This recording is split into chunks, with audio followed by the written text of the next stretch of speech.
प्रिय छात्र एवं छात्रों, आज की इस क्लास में हम आपको आधुनिक संप्रेषण की कौन कौन सी प्रणालियां हैं इनके बारे में आपको हम रूबरू कराएंगे, आपको समझाने का प्रयास करेंगे कि वर्तमान में संप्रेषण की कौन कौन सी विधियां हैं, कौन कौन से माध्यम हैं संप्रेषण के। बात जब संप्रेषण की आती है तो मुझे लगता है कि सभी लोग सतर्क हो जाते होंगे, क्योंकि संप्रेषण के अंतर्गत हम क्या करते हैं,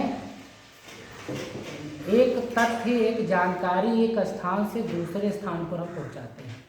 अच्छा, संप्रेषण शब्द सभी को समझ में आता है कि संप्रेषण किसको कहते हैं? मुझे लगता है कि आप लोग पिछले साल से भी पढ़ते हुए आ रहे हैं, फिर भी एक बार हम आपको बताते हैं। संप्रेषण को इंग्लिश में हम कहते हैं कम्युनिकेशन। कुछ याद आया होगा, आपने पीसी में पढ़ा होगा चैप्टर ऑन कम्युनिकेशन, इसका मतलब था संप्रेषण। संप्रेषण में क्या किया जाता है? विचार, अपने विचार, वो विचार आपके लिखित भी हो सकते हैं, आपके विचार सांकेतिक भी हो सकते हैं, विचार आपके मौखिक भी हो सकते हैं। जब हम अपने विचार एक स्थान से या एक व्यक्ति से दूसरे व्यक्ति तक हम पहुंचाते हैं तो वो माध्यम हमारा कहलाता है संप्रेषण, कम्युनिकेशन कहलाता है। कम्युनिकेशन आप सिर्फ हिंदी समझते हैं और मैं रसियन बोल रहा हूँ, क्या वो कम्युनिकेशन का उचित माध्यम है? कम्युनिकेशन किसको कहते हैं? जिसमें हम अपने विचार आप तक पहुंचा सकें। हमारे विचार यहाँ तक तो पहुँचे लेकिन आपसे ऊपर होते हुए निकल गए और आपको पता ही नहीं चला कि मैंने कहा क्या। तो क्या उस वार्तालाप का कोई मकसद है, कोई औचित्य है? नहीं है। तो आज इसी पर हम चर्चा करेंगे कि ऑफिस में कौन कौन से उपकरण इस्तेमाल किए जाते हैं कम्युनिकेशन के लिए। ठीक है, तो बने रहिए हमारे साथ और सीखिए, समझिए और अपने ऑफिस की लाइफ में उनका इस्तेमाल कीजिए, जिससे कि आपका ऑफिस थोड़ा सा सुसज्जित हो सके, थोड़ा सा व्यवस्थित हो सके। तो सबसे पहले बात करते हैं हम टेलीफोन की। टेलीफोन जानते होंगे सभी लोग कि टेलीफोन का उपयोग क्या है। सभी ने इस्तेमाल किया है टेलीफोन? सभी ने टेलीफोन इस्तेमाल किया है। आपने इस्तेमाल किया है टेलीफोन, है ना? टेलीफोन देखा तो सभी ने होगा, टच भी सभी ने किया होगा, है ना? जैसे आज, हाँ, ये देखो हम दिखाते हैं आपको।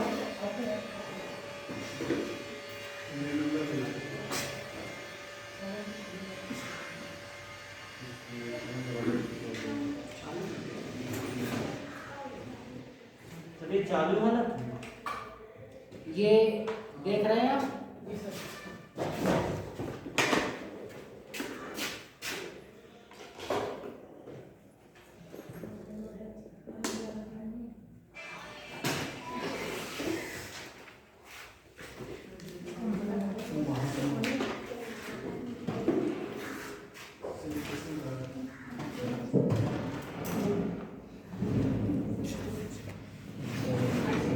देख रहे होंगे आप हैंडसेट, है ना? इसका इस्तेमाल क्या है? हम अपने विचार एक स्थान से दूसरे स्थान तक पहुंचाते हैं, है ना? लेकिन आजकल आपको यह रूप देखने को नहीं मिलता है। जितने भी लोग इंटरनेट का इस्तेमाल करते हैं, लैंडलाइन ब्रॉडबैंड इंटरनेट का इस्तेमाल करते हैं, उन स्थानों पर आपको ये देखने के लिए आपको मिले होंगे, लेकिन ये घरों से और हमारी पहुंच से काफ़ी दूर जा चुके हैं, है ना? अब हम इस्तेमाल क्या करते हैं? मोबाइल फ़ोन इस्तेमाल करते हैं। लेकिन एक समय ऐसा था जब हम इन पर निर्भर थे और इन्हीं के माध्यम से हम अपने संवाद एक स्थान से दूसरे स्थान तक पहुंचाते थे। ठीक है, तो कुछ ऐसा ही रूप होता था। लेकिन अगर इसकी बात की जाए तो यह इंटरकॉम के लिए इस्तेमाल की जाने वाली सेट। ठीक है, अभी हम बताएंगे इंटरकॉम मशीन्स के बारे में और आप लोगों को पता भी होगा इसके बारे में अच्छी तरीके से।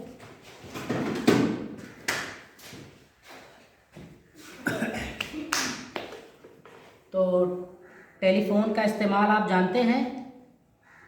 नहीं जानते? मुझे लगता है सभी लोग जानते हैं। ऑफिस में किस तरीके से इसका इस्तेमाल किया जाता था? हम आपको ये पता है कि जब कोई बात आती है ऑफिस की, कार्यालय की जब बात आती है तो हमारा दिमाग सबसे पहले वहाँ पहुँचता है कि किसी उद्देश्य की प्राप्ति के लिए चलाए जाने वाला व्यवसाय के बारे में हमको तुरंत हमारे जहन में तथ्य आता है कि ऑफिस, कोई व्यक्ति ऐसा भी है जो घर में रहता है फिर भी ऑफिस जाता है, लेकिन व्यापार कोई नहीं करता। जो व्यक्ति व्यापार करता है सिर्फ वही ऑफिस जाता है। ठीक है, ऑफिस की जब बात आती है तो हम उसको जोड़ते हैं किससे? व्यवसाय से। ठीक है, घर में जितनी भी गृहिणी काम करती हैं वो अगर उनसे ऑफिस के बारे में बात की जाए तो वो जाती हैं कभी ऑफिस? तो गृहिणी सिर्फ घर तक सीमित होती है। और अगर किसी व्यक्ति की बात की जाए वो ऑफिस कब जाता है? जब वो नौकरी करता है या उसका खुद का बिजनेस है। अगर खुद का बिजनेस है और या फिर आप नौकरी करते हैं तभी आप ऑफिस जाते हैं, तभी आप कार्यालय जाते हैं, तभी आप दफ्तर जाते हैं। इन्हीं नामों से ऑफिस को हम जानते हैं। ठीक है, तो अगर ऑफिस में इनकी महत्ता की चर्चा की जाए कि टेलीफोन की क्या भूमिका थी, क्या उपयोगिता थी, तो टेलीविज़न से सिर्फ और सिर्फ हम अपने व्यापारिक क्रियाकलापों के निस्तारण के लिए इसका उपयोग करते थे। इन्हीं के माध्यम से हम सूचनाएं दूसरे व्यक्ति तक पहुंचाते थे, चाहे वो आपकी ऑर्डर संबंधी जानकारी उसको देनी हो, चाहे ऑर्डर आपको प्राप्त करना हो, चाहे कोई भी सूचना देनी हो। अगर कार्यालय की बात की जाएगी, घर की बात हम यहाँ नहीं करते, क्योंकि आप जो यहाँ तैयारी करते हैं, सीखते हैं, एक कार्यालय के हिसाब से तैयारी करते हैं। कार्यालय के तथ्यों के बारे में जानने के लिए यहाँ पर आप सभी लोग आते हैं। तो टेलीविज़न की भूमिका आपको पता होनी चाहिए कि कार्यालय में, ऑफिस में क्या होता है। कार्यालय में सेक्रेटरी का नाम तो सभी ने सुना होगा, सचिव, है ना। वहाँ पर एक ऐसा पर्सन होता है जो सिर्फ और सिर्फ कॉलिंग का काम करता है, बाहर से आने वाले जितने भी संदेश होते हैं उनको प्राप्त करता है, बाहर से आने वाले संदेशों को प्राप्त करता है, उसको नोट करता है और संबंधित व्यक्ति तक पहुंचाता है। ठीक है, तो जब पहले इनका उपयोग किया जाता था तो सिर्फ और सिर्फ अपने व्यापार को बढ़ाने के लिए इनका उपयोग किया जाता। यदि हमको इससे लॉस होता तो क्या हम इनका उपयोग करते? क्योंकि व्यापार का एक ही उद्देश्य होता है, ज़्यादा से ज़्यादा लाभ कमाना, ज़्यादा से ज़्यादा लाभ का संचय करना। तो दो बातें आपने यहाँ पर गौर की होंगी कि व्यापार की जब हम चर्चा करते हैं तो व्यापार का मतलब होता है लाभ। ठीक है, कोई हानि के लिए व्यापार करता है? हानि के लिए कोई व्यापार नहीं करता है। व्यापार सिर्फ और सिर्फ अधिक से अधिक धन अर्जित करने के लिए किया जाता है। तो उसी को और आगे बढ़ाने के लिए हम अपने कार्यालय में इस्तेमाल करते थे टेलीफोन। ठीक है, क्योंकि जब आप पत्र भेजते थे, पत्र भी कम्युनिकेशन का एक माध्यम था, लेकिन टेलीफोन के माध्यम से हम जल्दी से अपने संदेश को दूसरे स्थान तक भेज सकते थे। ठीक है, तो अपने व्यापार को बढ़ाने में हम सबसे ज़्यादा भूमिका जो अदा करता था वो टेलीफोन करता था। ठीक है, अच्छा, आप लोगों से यदि हम ये जानना चाहें कि इसकी खोज भी क्या किसी ने की थी, किसने बनाया था इसको? Yes, sir. तो इधर से बताएंगे एजेंसी।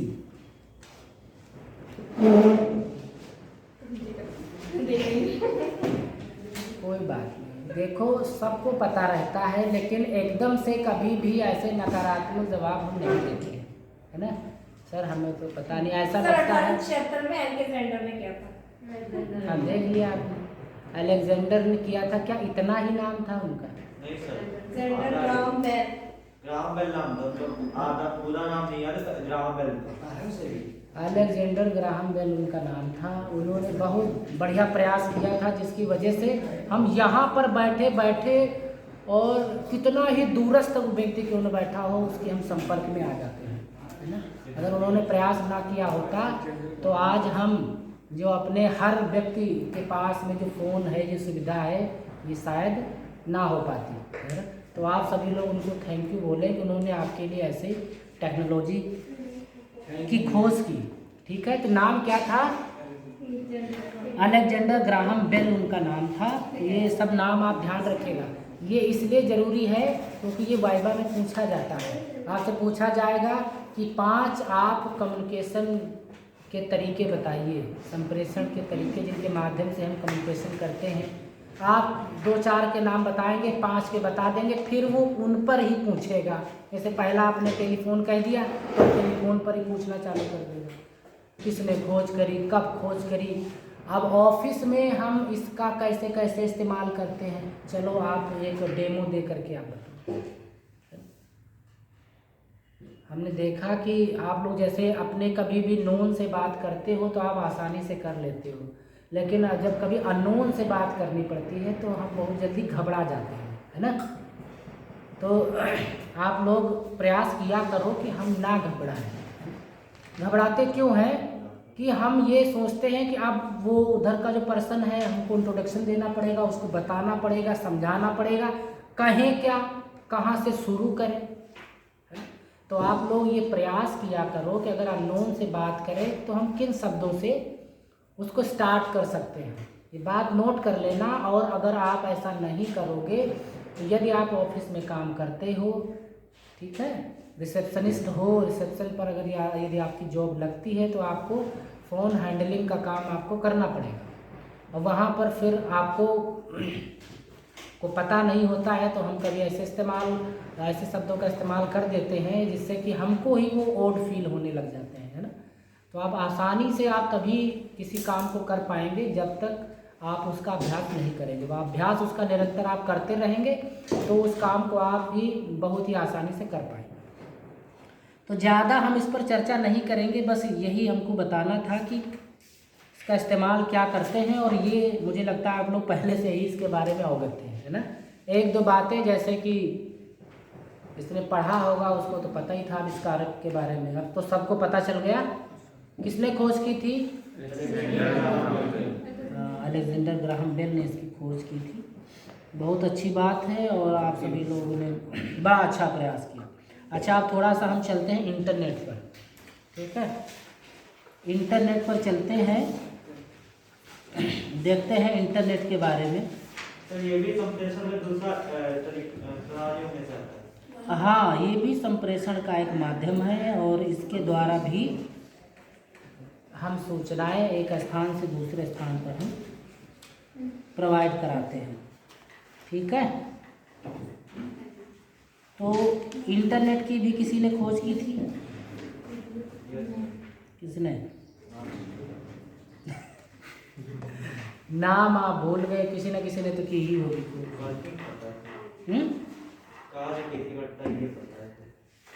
कैसे कार्य करता है? इसकी बहुत केबल जो अंडरग्राउंड अंडर वाटर समुद्रों के अंदर और उन्हीं में करंट्स के जरिए फ्लो होता है। इंटरनेट ऐसी चीज़ है जो हमें कभी दिखती नहीं, ये इनविजिबल है बट ये काम करती है। तो इंटरनेट एक माध्यम है जिससे हम कई सारी सुविधाओं का इस्तेमाल करते हैं। आप कह सकते हैं कि आज के समय में एक प्रकार का टैबलेट है, एक प्रकार का टैबलेट है। यदि हम इसका इस्तेमाल ना करें तो हम बीमार पड़ जाते हैं,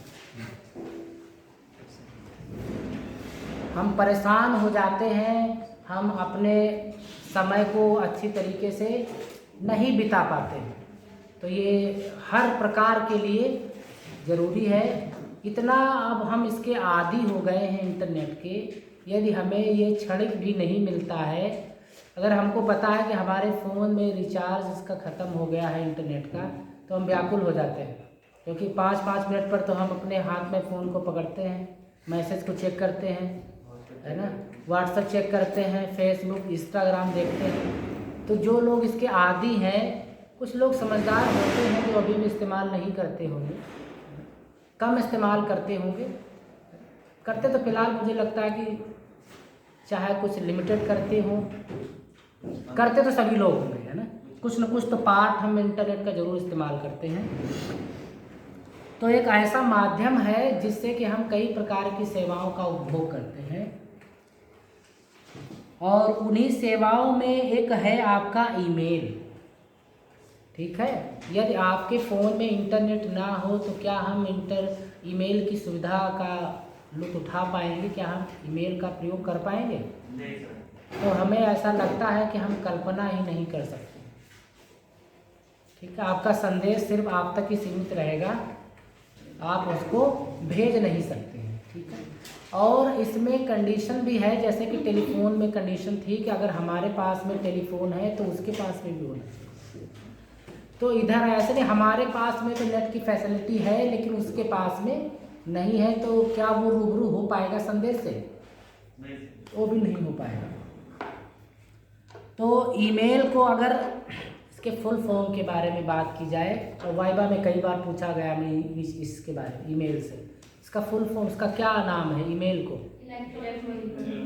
हाँ, इलेक्ट्रॉनिक मेल इसको कहते हैं, ईमेल को, है ना। इलेक्ट्रॉनिक माध्यम से भेजे जाने वाला संदेश आपका कहलाता है ईमेल।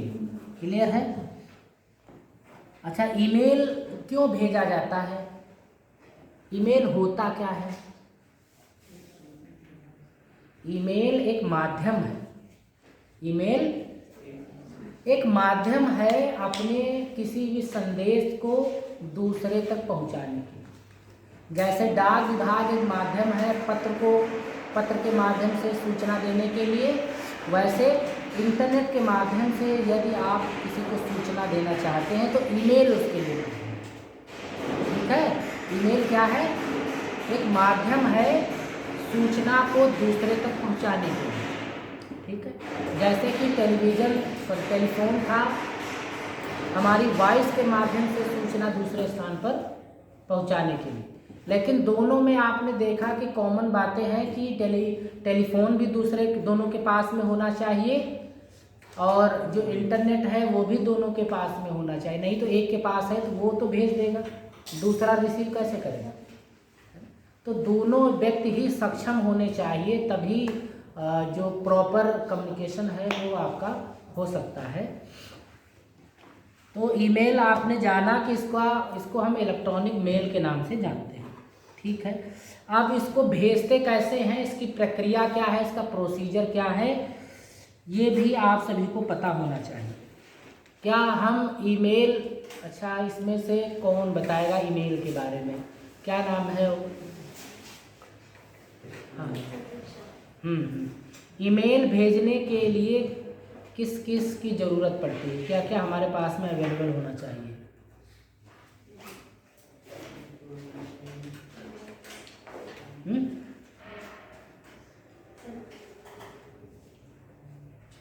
बहुत सारे लोगों ने तो देखना ही बंद कर दिया।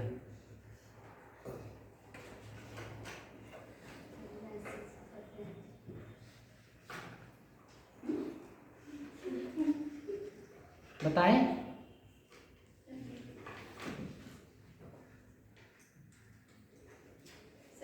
कितनी बार मैं कह रहा हूँ, सुनी ही नहीं रही।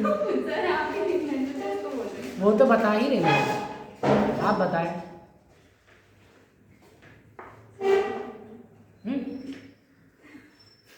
तो ये तो आप, हमने क्या कहा कि सबको पता है। क्या आपने कभी ईमेल भेजा नहीं है? तब भेजा है। मैंने क्या कहा? भेजा है, इसका मतलब भेजा भी तो होगा। भेजा आप घर रख करके आए हो, हाँ? भेजा तो आपके पास में है। सभी को सब कुछ पता रहता है, सब कुछ नहीं तो कुछ तो जरूर पता रहता है, लेकिन यदि आप अपने भेजे का इस्तेमाल करेंगे तो भी बता पाएंगे। सर मैं बताती हूँ। हाँ देखो, तो जैसे इनबॉक्स होता है, इनबॉक्स में तो जो हमें भेजते हैं वो वाली होती है। मैंने कहा कि किनकी आवश्यकता पड़ती है। चलो, भेजा इस्तेमाल किया करो, फिर भेजो। बैठो। देखो, जैसे कि जब हम भेजते हैं तो इंटरनेट की आवश्यकता होनी चाहिए। आपके सिस्टम में इंटरनेट होना चाहिए, चल रहा हो इंटरनेट, अर्थात शो कर रहा हो इंटरनेट, सर्विस अपनी दे रहा हो इंटरनेट, मतलब इस रूप में होना चाहिए, है ना। पता चला इंटरनेट का कनेक्शन तो है, इंटरनेट नहीं आ रहा है, तो आपका ईमेल नहीं जाएगा, मतलब सेवा उसके द्वारा ली जा रही हो। और उसके पश्चात में क्या होता है कि जैसे कि हम टेलीफोन का इस्तेमाल करते हैं तो नंबर की ज़रूरत पड़ती है ना। वैसे ही जब हम इस्तेमाल करना चाहते हैं ईमेल का, तो हमारे पास में कोई एक ईमेल आईडी होनी चाहिए, है ना। और अब वो ईमेल आईडी कहाँ से मिलती है? हमारे फोन में होता है, एंड्रॉइड और आईओएस नहीं, आपके फ़ोन में तो होता है जब ना। क्रिएट करेंगे ना, जब जो आपका अगर एप्पल होगा तो एप्पल को उससे बनेगी और गूगल होगा तो गूगल को उससे बना के तभी मिलेगी। हाँ, तो जिस प्रकार से इंटरनेट की सुविधा अलग अलग कंपनियां उपलब्ध कराती हैं, वैसे ही ईमेल भेजने की भी सुविधा अलग अलग कंपनियों के द्वारा उपलब्ध कराती है। ठीक है, अब आपको ये देखना है कि ईमेल भेजने की सुविधा हम किस कंपनी से लेना चाहते हैं। ठीक है, वो कंपनियां कौन कौन सी हो सकती हैं? Yahoo, Reddit mail, Gmail. Okay, Reddit mail, Gmail, Yahoo, sir Outlook भी है, बहुत सारे हैं। नेटस्केप भी है। जिनमें भी इनका आप भी इस्तेमाल करना चाहें, किसी एक का भी आप इसमें से चयन कर सकते हैं। जैसे ज़्यादातर जो चर्चित है वो आपकी जीमेल है, जीमेल का ज़्यादा इस्तेमाल करते हैं, है ना। तो जीमेल से अब हम ईमेल भेजेंगे। ठीक है, तो जीमेल और ईमेल में अंतर पता है? ज़्यादातर वो पूछ लेते हैं एग्जामिनर कि जीमेल और ईमेल में क्या अंतर है, तो क्या अंतर है?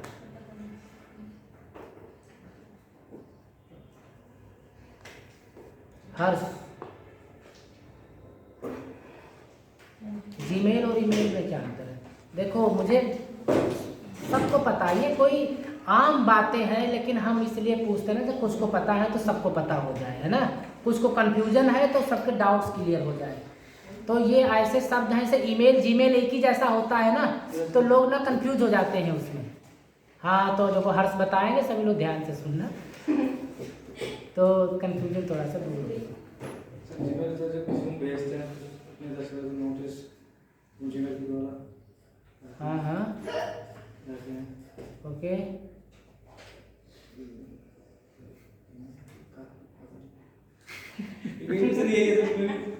मतलब क्या है, पता है, लेकिन कहते हैं शब्दों का एक क्रम नहीं है, फ्लो नहीं है। अच्छा, अर्पित बताएगा, आप सब लोग सुनना, कोई मिस मत करना।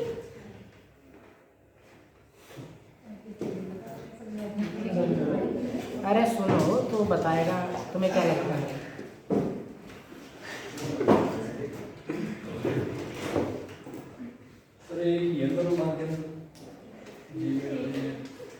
माध्यम तो एक ही है इनका, एक ही माध्यम है, इनका भी काम एक ही है दोनों का। मतलब ईमेल का काम जीमेल का है, जीमेल का काम ईमेल का है। अच्छा, दोनों इक्वल है ना, मतलब ईमेल इक्वल्स टू जीमेल है। कोई बात नहीं, बैठो बैठो, हम बताएंगे। देखो, इससे क्या होता है ना, पूछने से पता चल जाता है कि किन लोगों को कितना डेप्थ नॉलेज है, किन लोगों को कितना नहीं पता है, हम उसी हिसाब से सिखाएंगे। इससे रिलेटेड यदि एग्जामिनर आपसे पूछता है, एग्जामिनर जब पूछता है ना, सिर्फ वन लाइनर पूछता है, पूछेगा ईमेल जीमेल में क्या अंतर है, आपको वैसे ही बताना है। आपको नहीं कि इंटरनेट से चालू करो टेलीफोन तक चले जाओ बताते हैं, ऐसा नहीं बताना है आपको। मतलब जैसे पूछता है वैसे ही शॉर्ट में आंसर उनको हमें देना होता है। तो जीमेल की यदि बात करें तो जीमेल एक ईमेल प्रदाता कंपनी है। जीमेल एक ईमेल की सुविधा प्रदान करने वाली संस्था है, ठीक है। और ईमेल एक उसका फीचर है जिसके माध्यम से हम संदेश भेजने की सुविधा उपलब्ध कराते हैं, ठीक है। अगर हमको ईमेल भेजना है और हम जीमेल कंपनी का चयन करते हैं तो जीमेल कंपनी हमको सुविधा देती है ईमेल भेजने की, ठीक है। यदि हम याहू कंपनी का चयन करते हैं तो याहू कंपनी भी हमको सुविधा देती है ईमेल भेजने की, ठीक है। तो ईमेल भेजने की सुविधा कौन कौन सी कंपनियां दे रही हैं? Gmail, Yahoo, outlook, Microsoft outlook, MSN और सर एक्सचेंज, बहुत सारी प्रकार की कंपनियां हैं, ठीक है। तो ये सभी कंपनियां हैं और ये सभी कंपनियां कौन सी सुविधा देती हैं? ईमेल भेजने की, है ना। तो एक तो हो गई कंपनी और दूसरी क्या हो गया? फीचर उसका है, उस कंपनी का एक फीचर है कि वो सुविधा देती है ईमेलिंग की, ठीक है। तो जीमेल ईमेल का अंतर अब समझ में आया कि अभी भी कंफ्यूजन है ना? जीमेल क्या है? सर ये प्रोवाइडर है। हाँ, एक सर्विस प्रोवाइडर है जो सर्विस उपलब्ध कराती है ना। और ईमेल क्या है? हाँ, ईमेल क्या है? माध्यम है कम्युनिकेशन का, इलेक्ट्रॉनिक माध्यम से संदेश भेजने का एक तरीका है, ठीक है। इलेक्ट्रॉनिक माध्यम से संदेश भेजने का एक तरीका है। और जीमेल देखो बार बार पूछ रहे कभी भूलो मत। हाँ, एक ऐसी कंपनी है जो ईमेल की सुविधा उपलब्ध कराती है, ठीक है। आप कह सकते हैं, समझ गए? किसी को कोई डाउट मुझे लगता नहीं होगा, है ना। ये छोटी छोटी है, कहते नहीं देखन में छोटा लगे घाव करे गंभीर, वो वाली बात है। बस घायल मत हो इन चीज़ों से। तो अब हम बात करते हैं ईमेल की। तो हमको सबसे पहले कंपनी का चयन करना होगा जिसके माध्यम से ईमेल भेजना चाहते हैं, ठीक है। कंपनी का सपोज करो आपने चयन कर लिया, उस कंपनी का नाम है जीमेल, ठीक है। अब जीमेल का आपने चयन कर लिया कि जीमेल से भेजेंगे ईमेल, ओके। अब इसके बाद में आपको ज़रूरत पड़ेगी एक अकाउंट बनाना होगा आपको जीमेल पर, एक अकाउंट बनाना होगा जीमेल पर। तो अकाउंट क्या होता है? अकाउंट का मतलब है कि खुद को रजिस्टर करना होगा आपको उसके अंदर, है ना। तभी वो आपको एक एड्रेस देगी, एक आपको लॉगिन आईडी पासवर्ड आपको मिलेगा जिसके माध्यम से हम ईमेलिंग की सुविधा प्राप्त कर सकते हैं, ईमेल कर सकते हैं। जब तक आप स्वयं को रजिस्टर नहीं करोगे उस कंपनी के साइट पर, तब तक आपको ऐसी कोई सुविधा मिलने वाली नहीं है, ठीक है। क्या आप बिना रजिस्टर्ड किए हुए भेज सकते हैं ईमेल? कोई तो कहे तो भेज सकते हैं। इधर सर एक क्वेश्चन था, न पहले मेरा पूरा हो जाए। भेज सकते हैं आप? हाँ, इधर डाउट है, इधर डाउट है कि मे भी हो भी सकता है, ऐसा नहीं है ना। जब भी आप भेजेंगे तो आपके पास में एक लॉगिन आईडी पासवर्ड आपके पास में होना चाहिए, तभी आप ये सुविधा का इस्तेमाल कर सकते हैं। आप बताइए क्या कहते हैं? सर हमारा क्वेश्चन ये है कि मतलब जैसे मेरे पास क्वेश्चन ही है, व्याख्यान तो नहीं है। नहीं, जैसे जीमेल आईडी है, अगर हम जीमेल से जीमेल की आईडी पे मेल करते हैं, अगर जीमेल से आउटलुक की आईडी पे मेल कर सकते हैं क्या? हाँ, क्यों नहीं कर सकते? जीमेल से याहू पर कर सकते हो, जीमेल से MSN पर कर सकते हैं। आप सिंपल सी बात बताइए, आप तो मुझे काफ़ी ज़्यादा अच्छे स्टूडेंट में से हैं, एक हैं आप, काफ़ी समझदार भी हैं। क्या आप BSNL के फ़ोन से, BSNL के सिम से क्या आप जियो वाली कंपनी को फ़ोन कर सकते हैं? तो इसमें क्यों नहीं कर सकते? ये तो सुविधा है, ये तो सुविधा है। आप किसी एक का तो आपको चयन करना पड़ेगा, किसी एक का। जैसे आप लोग एक कंपनी का सिम लेते हैं, वैसे ये भी एक प्रकार का सिम है। इसमें आपको एक पर्सनल आईडी मिलती है। जैसे आपका एक पर्सनल नंबर होता है, आपका नंबर क्या दूसरे के पास होता है क्या? जब तक नहीं देंगे तब तक नहीं, देने की बात नहीं करें। मतलब अगर नंबर आपको इशू है तो क्या वो सिम कार्ड दूसरे के पास भी होगा? नहीं सर, नहीं। तो जो आईडी आपके पास होगी क्या वो दूसरे के पास होगी? तो ये कंपनियां क्या करती हैं, जैसे कि सिम प्रदाता कंपनियां हैं, वो एक सिम आपको उपलब्ध कराती हैं, वैसे ही ये जो ईमेल की सुविधा उपलब्ध कराने वाली कंपनियां हैं, ये हमको एक अलग से आईडी उपलब्ध कराती हैं, ठीक है। तो सबसे पहले आपको क्या करना होगा? रजिस्टर करना होगा। और जैसा कि प्रांजल ने कहा कि हम किसी एक कंपनी का चयन करके किसी भी कंपनी के लिए हम ईमेल कर सकते हैं। ऐसा नहीं है कि यदि आप जीमेल की सुविधा उपलब्ध करते हैं तो सिर्फ जीमेल को ही भेज सकते हैं, किसी को भी हम इसमें कर लेते हैं। और ये सुविधा है, सिर्फ हमको रिचार्ज करना पड़ता है, बस अपने फ़ोन में रिचार्ज करो, बस सारी सुविधाएं इंटरनेट की आपको मिल जाती हैं, ठीक है। तो सबसे पहले रजिस्टर करेंगे।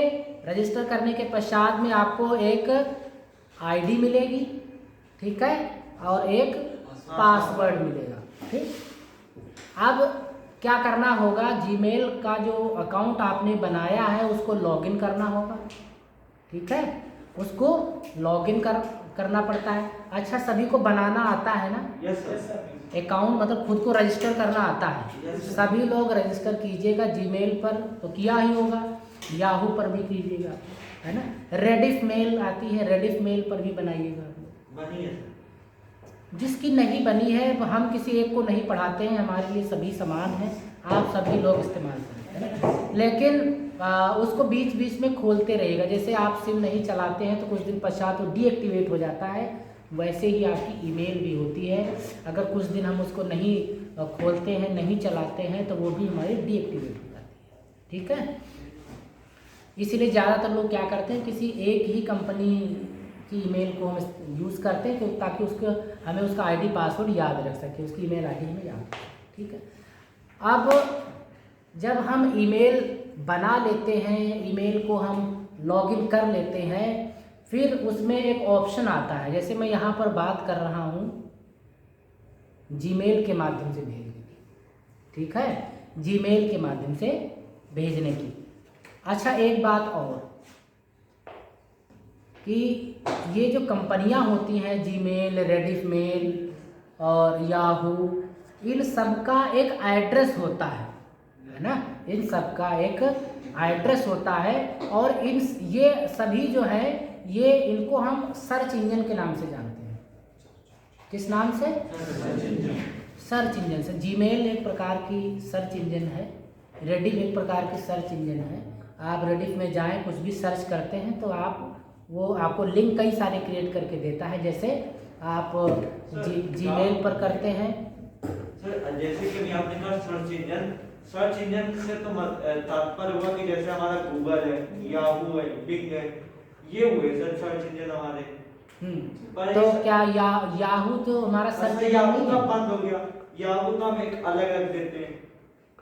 अलग रख देते हैं? मतलब याहू जो है बिक चुका, मतलब कंपनी बंद हो गई, वो उसको दूसरी कंपनी ने खरीद लिया, तो अब याहू अपने अस्तित्व में नहीं बचा।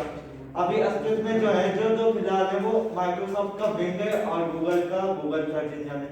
तो सर यही तो चलते हैं। तो सर ये तो सर्च इंजन हो गए, पर जो @gmail.com, @redifmail.com, ये सब सर्च इंजन कहाँ से हुए सर? अरे विराजो, आप ज़्यादा क्यों कंफ्यूजन क्रिएट करते हो? ऐसे भी इधर इस पानी में नहीं समझ में आता, तुम कंफ्यूज और कर दोगे, ठीक है? आता है। हाँ, वही तो मैं कह रहा हूँ, आता है, आता है, लेकिन ये ऐसे कंफ्यूजन क्रिएट करेंगे तो आपको बिल्कुल भी नहीं आएगा, है ना? ऐसा नहीं है। रेडिफ को आप ओपन करो, उसमें सर्च के लिए बॉक्स आता है, कुछ भी आप सर्च कर सकते हैं, ठीक है जी? तो ये सर्च इंजन होते हैं, तो इनके लिए एक इनका एड्रेस होता है। जैसे याहू के लिए क्या एड्रेस है? www.yahoo.com, ठीक है? और अच्छा, www जानते हैं ना सभी लोग? फुल फॉर्म में जानते हैं, ये याद रखना, ये पूछा जाता है www। अच्छा, इसकी खोज किसने की थी? तो www है ना, तो w की भी तो खोज किसने की थी? कितना काम का है? हाँ, वो उधर से आवाज आई, किसने बताया? इधर उपदेश, वेरी गुड। खड़े होके बताओ। हाँ, सही है, आपका भी सही है, इसने बहुत अच्छा प्रयास किया है, वेरी गुड। बैठो। टिम बर्नर्स-ली, इन्होंने खोज की थी www की, है ना? तो W बहुत ही हमारे लिए काम की चीज़ है, और ये जीके के लिए भी बहुत इंपॉर्टेंट है। कई बार ये www पूछा गया है, ठीक है ना? तो www को ध्यान में रखना, उल्टा होता है तो ये सबको उल्टा कर देता है ना? तो थोड़ा ध्यान रखेंगे, ठीक है? हाँ, क्या हुआ? M देखा है ना, M कैसा होता है? हाँ, M फॉर मैनेजमेंट। मैनेजमेंट यदि आप नहीं करोगे तो आप W हो जाओगे, ठीक है ना? तो उल्टा हो जाओगे तो फिर मैनेजमेंट आपस में गड़बड़ा जाएगा। तो चलते हैं फिर हम अपने वही टॉपिक पर। लॉगिन करेंगे। अब जीमेल पहले हमको क्या करना होगा, जीमेल ओपन करना होगा। जीमेल हमको ओपन करना होगा, तो www.gmail.com एंटर करेंगे। आपके सामने एक पेज ओपन होगा, साइन इन करेंगे। साइन इन करने के पश्चात में हमारे सामने एक पेज खुल करके आता है, जिसमें एक साइड में आप देखते हैं कंपोज लिखा रहता है, बीच में बहुत सारे मैसेजेस जो आए हुए होते हैं इनबॉक्स के वो आपके होते हैं, सेंड होता है, आउटबॉक्स होता है, ड्राफ्ट हो। इस साइड में आपके राइट साइड में आपके सारे ये सेट आपके तैयार होते हैं, ठीक है। तो ये जो इंटरफेस आपके सामने खुल करके आता है, ये सभी फीचर्स हैं आपके ईमेल के, ये सभी फीचर्स हैं आपके ईमेल के। तो अब हमको भेजना है ईमेल जीमेल के माध्यम से। तो जीमेल में लेफ्ट साइड में कॉर्नर पे टॉप की तरफ थोड़ा सा नीचे आएंगे तो वहाँ पर कंपोज लिखा रहता है। क्या होता है? कंपोज की बटन पर जैसे ही आप क्लिक करते हो, आपके सामने एक बॉक्स खुल करके आता है। अब उसके कई सारे पार्ट्स होते हैं, ठीक। उस पार्ट्स में पहला लिखा होता है टू, है ना। एक तो खुद का होता है ना, अपना एड्रेस होता है, क्योंकि खुद का भी होना चाहिए, ठीक है। टू में हम क्या करते हैं, अगर आपके पेपर में आएगा ओबीसी वाला जो सब्जेक्ट है ना, उसमें आता है मेल कंपोजिंग, मेल को कंपोज करने के लिए, मेल ड्राफ्ट करने के लिए आएगा। उसमें बता दिए हैं पहले, मैडम ने बताया होगा शायद, मुझे लगता है। तो उसमें आपको यदि ये नहीं पता होगा तो आप नहीं कर पाएंगे, ठीक है। तो कंपोज पर क्लिक करेंगे, आपके सामने बॉक्स आएगा, उसमें टू एरिया सबसे ऊपर लिखा रहता है। अब टू में क्या करते हैं, जिसको भेजना होता है उसकी मेल आईडी लिखते हैं, ठीक है। जैसे फ़ोन से, टेलीफोन से, मोबाइल फ़ोन से जिससे बात करनी होती है उसका नंबर मिलाते हैं, वैसे ही टू का मतलब सेवा में लेटर आप लिखते हो, टू द प्रिंसिपल। टू का मतलब जिसको आप भेज रहे हो, है ना, to the director, to the secretary. तो जिसको हम भेजते हैं उसका एड्रेस हम टू में लिखते हैं। और टू में हम नाम नहीं लिखते, नाम लिखेंगे क्या, वही ईमेल आईडी लिखा जाता है, उस ईमेल का एड्रेस लिखा जाता है ना। और ये जो ईमेल एड्रेस होता है, इसको कितने भागों में डिवाइड किया गया है? दो सर, एक अल्फा एक न्यूमेरिक। अच्छा,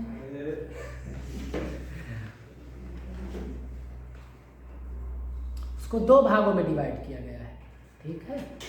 एक तो आपकी आईडी, आपकी आईडी, यूजर नेम, हाँ, एक तो यूजर नेम होता है ना, वही तो इनकी आईडी होगी। बाकी तो उसमें जो वो कंपनी है, जो सर्विस जो प्रदाता कंपनी है, उसका एड्रेस उसमें लगा रहता है, @gmail, @yahoo, @orkut, @redditmail।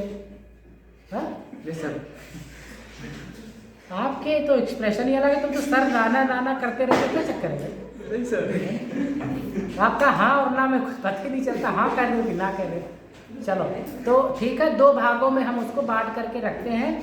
तो सबसे पहले तो हम उसमें अपना यूजर नेम लिखते हैं, ठीक है, अपना मतलब जिसको भेज रहे हैं उसकी आईडी, और फिर वो आईडी उसकी कौन सी कंपनी की प्रदाता कंपनी क्या, वो @ आगे लगा देते हैं उसके, ठीक है। समझ में आया कि नहीं आया? इतना समझ में आ गया होगा। फिर आगे चलते हैं नेक्स्ट। इसमें 2-3 और ऑप्शन इसमें होते हैं। एक तो आता है BCC, एक होता है CCC, है ना। तो BCC और CCC जानते हैं? जानते जरूर होंगे, मैं पूछूंगा शगुन से। ईमेल भेजते समय देखो हम तो बताते हैं, आप बताओ। BCC है अटैचमेंट के लिए, तो अटैचमेंट का अलग से ऑप्शन होता है। सर कुछ एड्रेसेस अटैचमेंट होते हैं इसमें। एड्रेस अटैचमेंट करने के लिए मतलब हम कह सकते हैं कि जब एक से ज़्यादा व्यक्तियों को वही इंफॉर्मेशन भेजनी होती है, जैसे आप लोग लेटर सिट डाउन। जैसे अब जब आप लेटर भेजते हैं तो लेटर को जो हम भेजते हैं तो नीचे नीचे वो करते हैं इंडोर्समेंट। इंडोर्समेंट पता है ना सभी को? इंडोर्समेंट वाला लेटर पढ़ा होगा, नहीं पढ़ा? अच्छा पढ़ा। इंडोर्समेंट वाला पढ़ा होगा, उसमें आप लिखते हैं copy for necessary action, number 1 किसको, नंबर 2, नंबर 3, नंबर 4। तो अगर हमको एक ही पत्र कई सारे व्यक्तियों को भेजना है तो CC BCC ऑप्शन आता है, इसमें हम वो सारे एड्रेसेस हम इसमें लिख देते हैं। लेकिन ऐसा नहीं है कि यदि हम BCC का इस्तेमाल ना करें तो हम कई सारे व्यक्तियों को नहीं भेज सकते। जो 2 वाला जो कॉलम है उसी में हम सेमी कॉलम लगा करके आगे और एड्रेसेस हम लिखते चले जाएंगे, 1 2 3 4 5 6 और इत्यादि।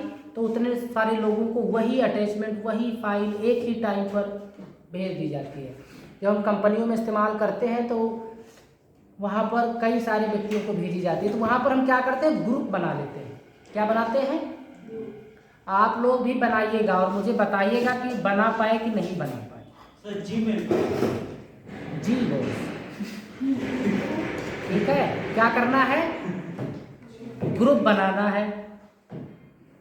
जैसे आप लोग ग्रुप बनाते हो व्हाट्सएप में, जो व्हाट्सएप करते हो तो उसमें एक ही ग्रुप में कई सारे लोग जानने वाले होते हैं और आपकी वैसे कॉन्टैक्ट लिस्ट में तो कई सारे हैं, लेकिन आप एक अलग से बना लेते हो। ये फ्रेंड्स का हो गया, ये फैमिली ग्रुप्स है, ये ज़्यादा क्लोज है, ये ज़्यादा अच्छे वाले रिलेटिव, ऐसे कुछ बनाते होंगे, है ना।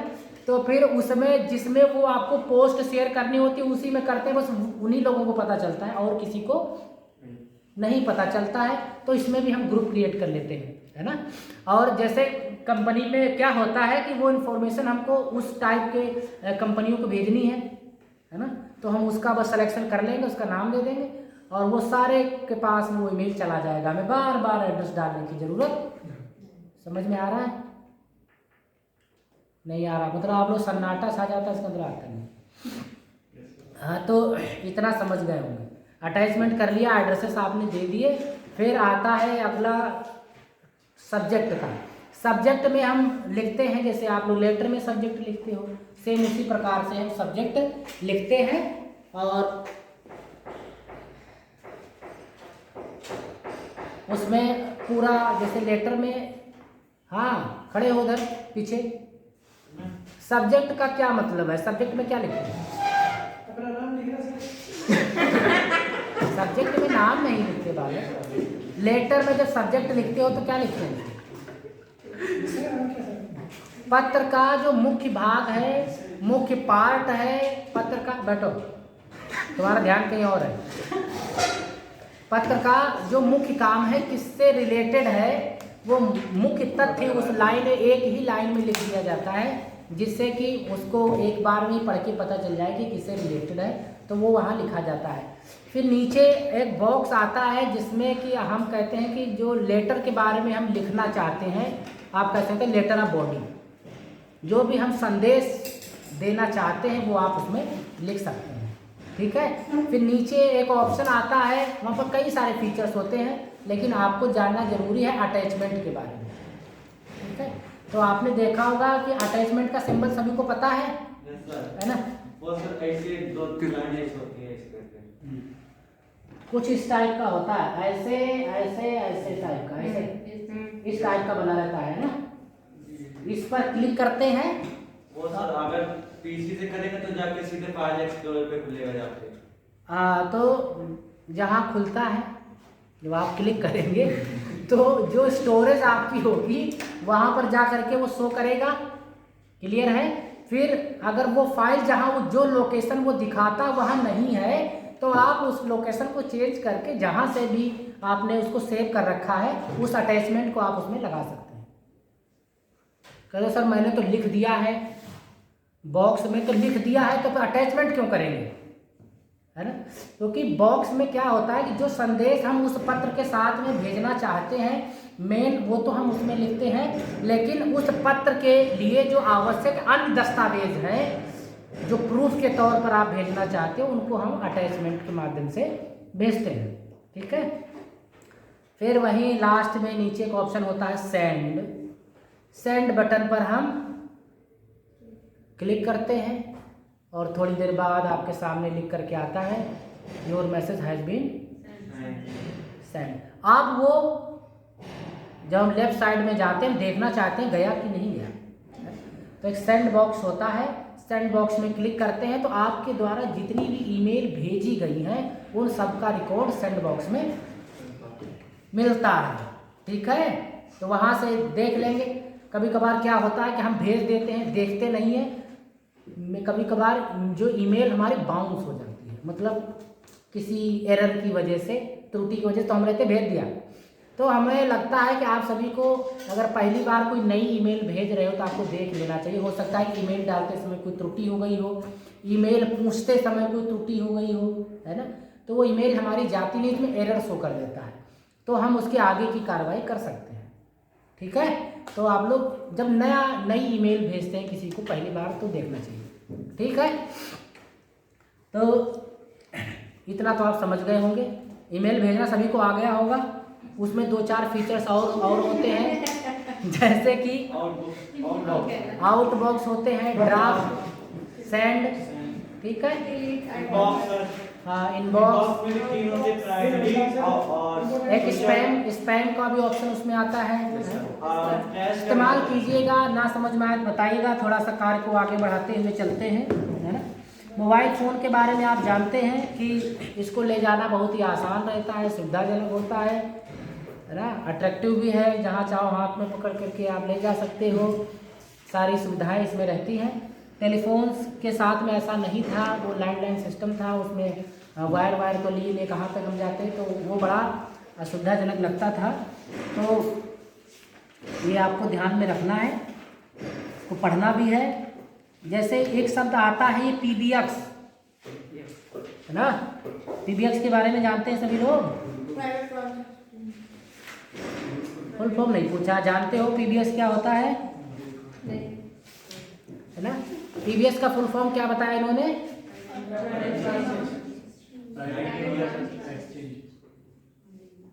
कौन बताएगा? अंजलि बताओ।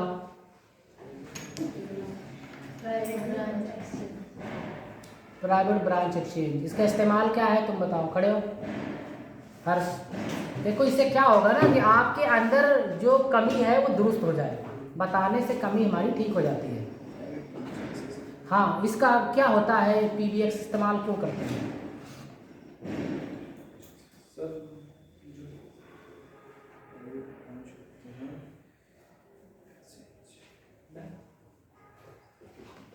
किसी भी कंपनी में किसी भी अधिकारियों से बात करने के लिए काफ़ी एक ऐसा PBX वो होता है जिससे अदर कंपनी के सभी टेलीफोन से जुड़े रहते हैं, जहाँ से एक व्यक्ति जिससे कोई उससे बात करा सके डायरेक्टली, इससे समय की बचत होती है। अदर कंपनी के 4-5 कंपनियां हैं तो आपस में मिलजुल करके उस कंपनी में जितने भी टेलीफोन वगैरह लगे होंगे, उस कंपनी के अदर कंपनियों के नहीं, उसी कंपनी में जितने भी टेलीफोन होंगे उनका एक जुड़ा हुआ उन सब में किससे जुड़ जाएगा PBX से। ठीक बताया। सर इसी को तो हम इंटरकॉम भी करते हैं ना। PBX एक मशीन है जिस संस्था में बहुत सारी कॉल्स आती हैं, है ना, वहाँ पर ये देखा गया कि जब इतनी सारी कॉल्स आती हैं तो सबको रिचार्ज कराना पड़ता है, महीने 20 दिन रिचार्ज, काफ़ी ज़्यादा भुगतान करना पड़ता है। तो वहाँ पर एक सल्यूशन निकाला गया PBX मशीन का। अब उसमें क्या होता है कि उस संस्था में जितनी भी कंपनियों के जितने भी ऑफिस हैं, उस संस्था में जितनी भी ऑफिस हैं, डिपार्टमेंट्स हैं, उन सभी में 2-2, 4-4 सेट्स लगा दिए गए, ठीक है, और उनको एक मशीन से जोड़ दिया गया, ठीक है। उस मशीन का नाम है PBX मशीन, ठीक। अब क्या होता है कि इससे हमको बार बार किसी दूर संचार कंपनी को हमें हर महीने भुगतान नहीं करना पड़ता, क्योंकि हम एक बार पैसा लगाते हैं और वो मशीन हमारे यहाँ पर लग जाती है, और इसका जो इस्तेमाल है वो सिर्फ उस कंपनी के एक सीमित दायरे में ही होता है। आप चाहे तो उससे अपने घर बात करने के लिए तो नहीं कर सकते, अपने फ्रेंड से बात करना चाहें तो नहीं कर सकते। इसमें एक सेट जो है वो फिक्स कर दिए जाते हैं और उनके नंबर्स भी फिक्स कर दिए जाते हैं। जैसे कि स्टेनोग्राफर श्री ब्रजेश, इनका इंटरकॉम का नंबर 2 था, ठीक। तो सभी के पास एक लिस्ट होती है। अब इनसे बात करनी चाहिए, 10 अंकों का है हो ऐसा, जो 1 अंक 2 अंक 3 अंक ऐसे नंबर दिए जाते हैं, ठीक। हमने उठाया, तभी आप देखते होंगे मूवीज में एकदम से उठाया, फोन लगाया, घंटी लग गई, है ना। क्यों? क्योंकि उनको सारे नंबर नहीं मिलाने पड़ते। उठाया, 2 नंबर दबाए, 13 14 2 3, घंटी चली गई, तुरंत बात हो जाती है इससे, है ना। तो जब ये सुविधा की ज़रूरत हमको कब पड़ी, इस कंपनी में बहुत सारी कॉलिंग की ज़रूरत पड़ती है, बहुत सारी कॉल्स आती हैं, वहाँ पर ये ज़रूरत महसूस की गई कि अगर हम इस कंपनी से बहुत सारे सेट्स लेंगे, इनको हर महीने हमको रिचार्ज कराना पड़ेगा, तो क्यों ना एक ऐसा माध्यम अपनाया जाए जो एक बार में ही सिर्फ हमको पैसा देना पड़े और उसका हम सभी लोग इस्तेमाल कर सकते हैं, ठीक है। तो इसमें क्या होता है कि हर डिपार्टमेंट को फ़ोन दे दिया जाता है, हर व्यक्ति को फ़ोन दे दिया जाता है और इससे जिससे भी बात करनी हो तो निःशुल्क बात होती है, उस दायरे में, सीमित दायरे में एक निःशुल्क बात होती है, ठीक। बाकी आप सभी लोग उसको थोड़ा सा पढ़िएगा, आपको ये समझ में आ जाएगा। फिर ये EPBX है, ये आप कह सकते हैं कि जैसे PBX था तो PBX एक पुराना वर्जन, और जब उसके बाद में जब उसमें कुछ चेंजिंग की गई, कुछ सुधार किया गया, तो वो हमारा ये EPBX बन गया, ठीक है। ज़्यादा कुछ और इसके बारे में हम आपको गाइड नहीं करेंगे, पढ़िएगा, अगर ना समझ में आए तो बताइएगा, और मुझे लगता है कि पढ़ोगे तो जरूर समझ में आएगा। नेक्स्ट है आपका फैक्स। क्या है? फैक्स का फुल फॉर्म तो सभी लोग जान ही गए होंगे, क्या है फुल फॉर्म? हाँ, ये याद कर लेना। फैक्स का भी फुल फॉर्म होता है फैक्सिमाइल ऑटोमेटिक एक्सचेंज। अब फैक्स सभी ने देखा होगा, फैक्स से क्या करते हैं हम? फैक्स से एक संदेश हम दूसरे स्थान पर भेजते हैं। संदेश एक स्थान से दूसरे स्थान पर भेजा जाता है। तो सर ये तो हम ईमेल से करते हैं। हाँ, ईमेल से करते हैं, लेकिन ईमेल के लिए ज़रूरत पड़ती है हमको इंटरनेट की, है ना। ईमेल प्रोवाइडर कंपनी की ज़रूरत पड़ती है, लेकिन हमको इसमें इस प्रकार की ईमेल प्रोवाइडर कंपनी की भी ज़रूरत नहीं पड़ती है, इंटरनेट की भी ज़रूरत नहीं पड़ती है। ये इसमें आपको टेलीफोन की भी सुविधा दी जाती है, ठीक है। अगर आपके पास में ये मशीन है, फैक्स मशीन, तो आप इससे कॉलिंग भी कर सकते हैं, ठीक, और आप दूसरे को संदेश भी भेज सकते हैं। तो जैसे कि जब हम मोबाइल टेलीफोन्स का इस्तेमाल करते थे तो 2 के पास में कम से कम होना चाहिए, तभी बात होती है। तो फैक्स भेजना है तो दूसरे के पास भी फैक्स होना चाहिए। तो फैक्स के लिए फैक्स मशीन होनी चाहिए और उसका एक यूनिक नंबर होना चाहिए, ठीक है। अब हम इसको भेजते कैसे, थोड़ा सा हम जल्दी आपको समझाने का प्रयास करते हैं। आप सभी लोग बुद्धिमान हो, बहुत जल्दी कैच करते हैं। जिस तथ्य को आपको भेजना है, जिस लेटर को हमें भेजना होता है, उसको हम क्या करते हैं, उसके अंदर हम इंसर्ट कराते हैं, ठीक है। इंसर्ट कराने के पश्चात में इसका एक नंबर होता है, वो नंबर डायल किया जाता है, ठीक है। नंबर डायल किया जाता है और नंबर डायल होने के पश्चात में जैसे देखते हैं कि रेंज होती है तो वो तुरंत मिल जाता है, घंटी जाने लग जाती है, ठीक। तो कुछ समय पश्चात आपका जो मेल है उसका प्रोसेस फैक्स का स्टार्ट होता है, वो पेपर अंदर जाता है, ठीक है, अंदर जाता है और वो स्कैन होता है, उसकी कॉपी स्कैन होती है और वो स्कैनिंग चित्र जो है, स्कैनिंग चित्र वो उस नंबर पर उसको भेज दिया जाता है। स्कैनिंग चित्र, स्कैन किया हुआ वो रूप उस नंबर के माध्यम से उस व्यक्ति को भेज दिया जाता है और ये जो पत्र हमने लगाया था वो वहाँ से अंदर जा करके और फिर हमको दूसरी साइड में निकल करके हमारे सामने आ जाता है। और जब वो दूसरे को मिलता है तो वहाँ पर उसकी बीप बजती है, टोन बजती है, घंटी बजती है और वहाँ पर वो रिसीव बटन उसके पास में होती, फैक्स रिसीव, उसके लिए इसमें पेपर लगाए जाते हैं। आपके पास भी ट्रे होगी, पेपर की ट्रे, उसमें आप पेपर सेट करते हैं, लगाते हैं और रिसीव बटन पर आप जैसे दबाते हैं तो वो आपके वहाँ पर फिर रिसीव हो जाते हैं। जो पेपर लगे वो पेपर को अपनी तरफ खींचता है, उसके ऊपर वही जो स्कैनिंग चित्र हुआ है वो स्कैन चित्र उसके ऊपर वो छाप देता है। ठीक है, इस पूरे प्रोसेस को कहते हैं फैक्स भेजना। ठीक है, फुल फॉर्म समझ में आ गया? फिर से जानना चाहेंगे फुल फॉर्म क्या है? www का फुल फॉर्म क्या है? बनाने वाले का नाम? Tim Berners-Lee. Tim Berners-Lee. अच्छा, तो टेलीफोन का आविष्कार किसने किया था? Alexander Graham. बहुत कुछ सीख गए, ऐसे ही सीखा करो। अच्छा, अगर फ्लैक्सी की बात करें तो फ्लैक्सी जानते हैं? फ्लैक्सी खूब करवाई होगी जिन लोगों ने पहले फ़ोन इस्तेमाल किए थे, है ना। अभी भी करवाते हैं फ्लैक्सी। जो लोग ऑनलाइन अपने घर बैठे ये फ़ोन पे इत्यादि का इस्तेमाल नहीं करते हैं, वो किसी न किसी दुकान पर जा कर के फ्लैक्सी के माध्यम से रिचार्ज कराते हैं। तो एक सिम में जो हम धनराशि डलवाते हैं, जिसके माध्यम से हम अन्य सुविधाएं प्राप्त करते हैं, प्रदान करते हैं, उपलब्ध होती हैं हमको, वो जो माध्यम है वो माध्यम हमारा फ्लैक्सी कहलाता है। फ्लैक्सी के माध्यम से ही हम रिचार्ज करवाते हैं। ठीक है।